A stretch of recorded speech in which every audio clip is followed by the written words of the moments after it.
Welcome back to Our Community. Susie Thomas with you. And now we are joined by Carrie Greenberg and Lou Whitener, both members of the cast of a couple of the plays that you will see at Ohio Star Theater. Good morning to both of you. Well, Good morning. Happy to be here. Thank you so much for being here. I've seen both of you and in various productions, and we got a lot of talent in this room. This is what I've got to say. This is so cool, and I will try not to act like fangirl.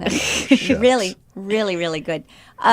Carrie, let's start with you. Sure. You come from where? Long Island. And what brought you to Ohio's Mennonite and Amish country? I actually first came here working at a different theater company a few years back, Trumpet and Lands. Oh, yes. So I'd eaten at Dutch Valley before they had a theater at the Carlisle Inn.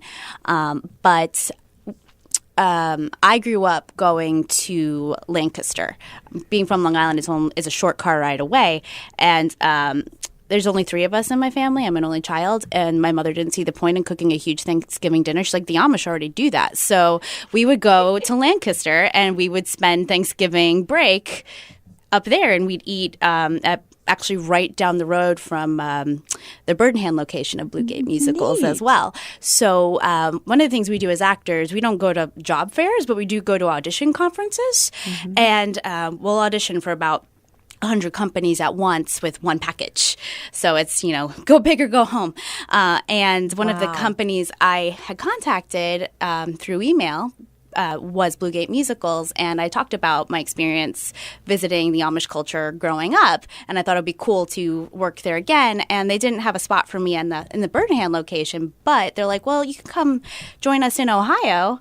And that was back in 2013. Wow. So yeah, that's kind of been here off and on ever since. How many plays have you been on at Ohio Star Theater? You've been in several, right? Yeah, I have been in a production of every show that Ohio Star Theater has done except Half Stitched and Home Game. So Confession, Midnight Girls Can Cook, both the play and the musical version, and Our Christmas Dinner and Josiah for President. Josiah for President, you played Mrs. Josiah. Yes. And that was a tough part. Yeah. You had to go deep. Yes. For some of those emotional scenes. And how does one do that day in and day out, and sometimes twice a day? Yeah. Yeah, it's definitely not an easy thing to channel, especially since it's not something I personally have a lot of experience with, and hopefully I never have to personally experience something like that. And I think all you can do is just figure out who that person is and try to connect to her as much as you can, and just try to be as real with it as possible. Like, if this happened to me, this is what's happening to me right now. And this is how I'm feeling, and this is how I can express it. Ooh, so you actually have to make yourself feel those feelings. It's not only acting. Yeah. You have to actually be, oh, man. Was that the Strasberg method? There was somebody get that, oh, my gosh, that's hard. Yeah. That's got to be hard. But that's why you do what you do, because you have the talent to do that. Oh, well, thank you. It was fabulous. Thank you just so gotta much. say. Thank you. And Lou Whitener. Yeah. Also, you go through some ups and downs in the home game as the father of 2 boys, kind of like a prodigal son story a little bit. Yes, That's all we'll say. Very much based on the prodigal son type story. So yeah, there's lots of ups and downs, and lots of emotional things that you have to go through. But Confession is different. I'm a little Confession and Mennonite Girls are completely different, and I really enjoy getting to do both those shows. Yes. Because the Confession, I'm a little more serious. I'm the stern Amish father. But Mennonite Girls, I'm not Amish. What? I have done about 600 performances with Blue Gate Musicals, and Mennonite Girls Can Cook is the first one where I'm not Amish. Who do you play in Mennonite Girls? I'm a mailman. I'm Hovey. I'm Hovey the mailman. Oh, my goodness. Okay, I do remember that part in the straight play. So what do you do with the Amish look? How do you pull that off? I act so well that you don't even notice the I haircut have an Amish beard. Yeah, the beard and the haircut. It's that good. That is acting. Yep. That's really good. Oh, yeah. Oh, my goodness. All right, so where do you come from? What brought you here in the first place? I am from Beckley, West Virginia, and what brought me to Blue Gate Musicals was Carrie. actually. Oh, that's so neat. Yeah, we're on stage relationship. We're on stage boyfriend girlfriend and off stage boyfriend girlfriend.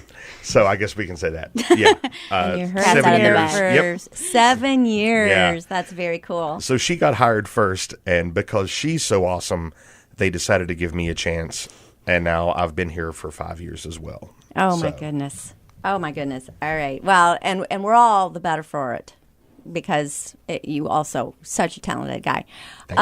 We need to know how you can be possibly in 2 plays at the same time and not get your lines mixed up or jump from one play to the other. I know you're playing a different part, but is it difficult? How do you have 2 scripts in your head at once? Either of you.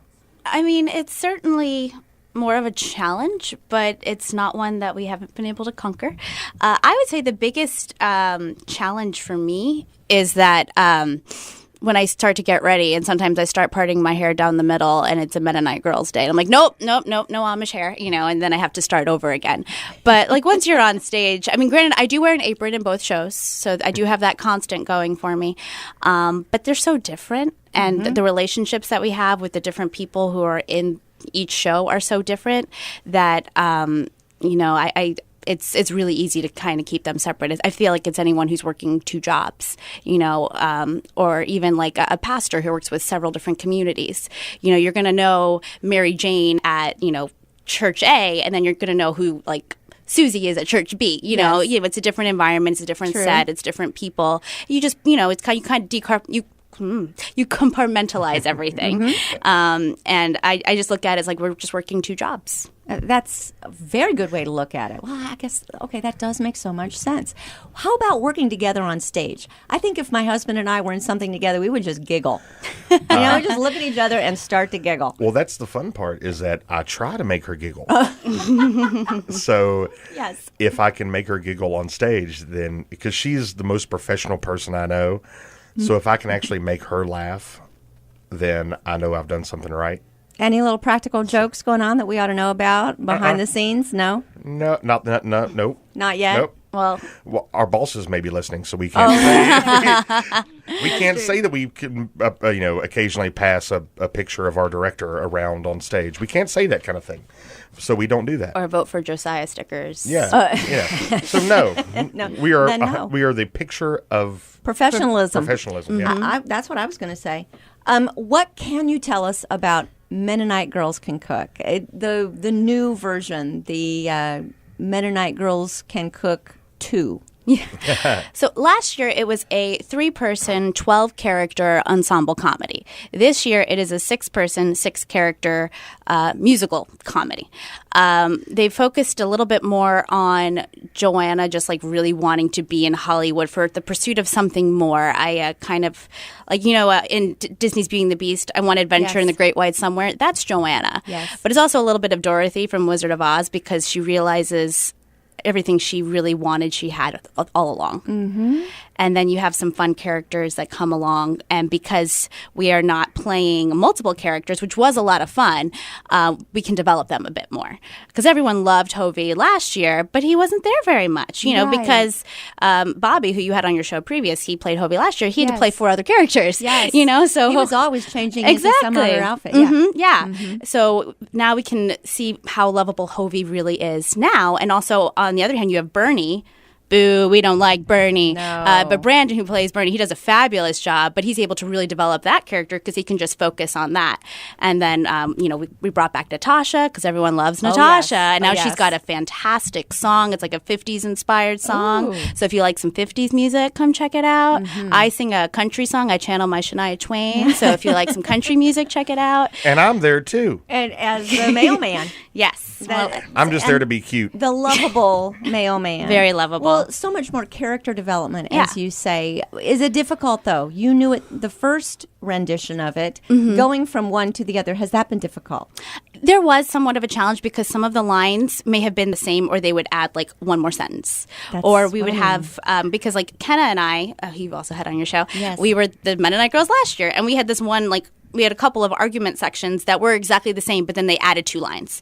And, we kind of had it, in a rhythm between ourselves, and we're like, so that was a little bit of a challenge, the stuff that was kind of already there that we knew that we had to revamp. But as an audience member, we don't know that. So Yeah. whatever happens on stage, Yeah. we assume is exactly what you expected and was supposed to happen. on stage. Anything that happens on stage was supposed to happen. Exactly. Yes. That is our story, and we're sticking with it. At that moment in time. And the in our last couple of minutes, the confession. What can you tell us? What can you tell us about the confession? Well, The Confession is a story about a young Amish girl named Katie Lapp who finds out that she's adopted. So this is a good story basically she goes on a search for her birth mother. And I have several friends who have given kids up for adoption and are birth mothers. And I think we may even be having a group of birth mothers come in to watch this show. And so this hits home on a lot of different levels. Yes. And it's such an important story, and it's a good story, and it's heartwarming. But it's also funny, and just it really has everything. And both The Confession and Mennonite Girls Can Cook are playing now through November 4th, yes? That's right. Okay, and you can get tickets for one or both, and we recommend do both. I recommend both. Absolutely. Give us that number, and actually, you know what? I'll just give it to you right here. Wow. Somebody handed it to me. So Okay. 4 tickets. Call this. Go 844-780-STAR. That's 844-780-STAR. Or go to ohiostartheater.com. Our many thanks to Jason Anzalone, to Carrie Greenberg and Lou Whitener. Thank you so much for bringing great entertainment to our community.